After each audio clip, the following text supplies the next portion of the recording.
Hello guys, good morning. So ngayong umaga na to is pupunta tayo sa Tomas Opos para maligo kasama ang mga ano ni staff.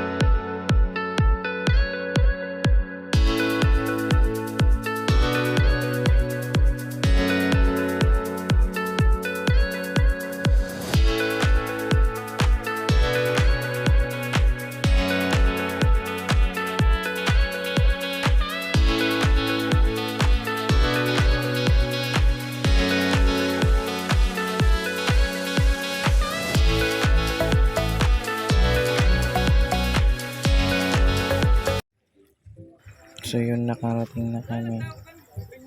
Ang ganda ng dagat, malinaw ang tubig.